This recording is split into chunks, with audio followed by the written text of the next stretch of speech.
દાદાની કથાનો 7મો દિવસ છે। છેલ્લા 15 દિવસથી આપણે કન્ટિન્યુ સેવા આપીએ છીએ। સ્વામીની કથા સાંભળીને ખૂબ જ મજા આવે છે।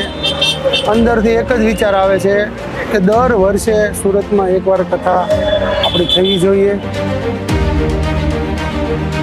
મને બહુ જ મજા આવે છે આ સેવા કરીને। I am very grateful to here and મને એવું જ લાગે છે કે હું જાણે કે એક સાળંગપુરમાં સેવા આપતી હોય એવું મને ફીલ થાય છે સુરતમાં। હું હરિપ્રકાશ સ્વામીજી વિશે ખૂબ જ દાદા પાસેથી એમની વિશે હું બહુ જ સારું આયુષ્ય માગીશ અને હું એવી જ પ્રાર્થના કરું છું કે એમને જીવનમાં બહુ સરસ આવી કથાઓ કરવાનો મોકો મળતો રહે।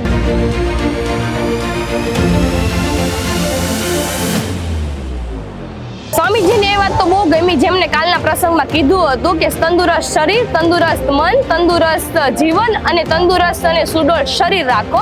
જેનું શરીર સ્વસ્થ હોય અને મંગલ મૂર્તિ કહેવાય। શ્રી હરિપ્રકાશ સ્વામીના કથામાંથી અમને સૌથી વધારે ગમે છે આપણે યંગ જનરેશનના બાળકો જે પાર્ટીઓમાં જવાના બદલે દાદાના સાનિધ્યમાં આવીને જે સેવા કરવાનો મોકો મળે છે એ અમને ખૂબ જ એક વસ્તુ ગમે છે કે અહીંયા આવીને 31st પાર્ટીમાં જે એન્જોય કરીએ છીએ એના બદલે જાણે આપણે દાદાના સાનિધ્યમાં જે એન્જોય કરીએ એવી એન્જોયમેન્ટ અમને ક્યાંય મળતી નથી। સેમ સાળંગપુરની બીજી ઝાંખી બનેલી છે બરાબર। અને બાકી જે સ્વામીજીએ વ્યસન મુક્તિ અંગે જે કાંઈ આપણને જાહેરાત કરે છે અને જે કાંઈ યુવાધનને જે વસ્તુ કહેવામાં આવે છે એના વિશે બહુ અત્યારે સારો પ્રતિભાવ છે અને એનાથી લોકોને યુવા યજ્ઞ બહુ સારો પ્રતિસાદ મળશે અને લોકોને વ્યસન મુક્તિથી દૂર થશે।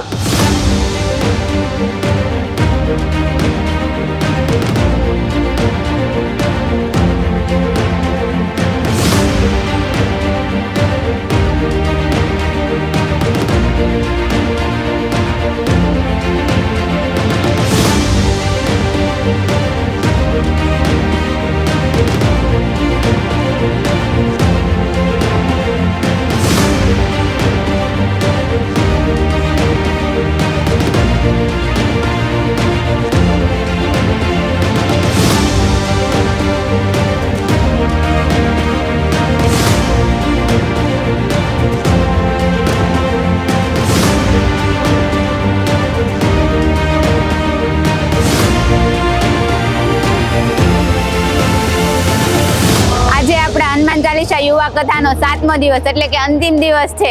આજે બધા ઇમોશનલ થઈ ગયા છે। હરિપ્રકાશ દાસ સ્વામીજી કથા કરીને પાછા સાળંગપુર જતા રહેશે ત્યારે આપણને ઘણું દુઃખ થઈ રહ્યું છે।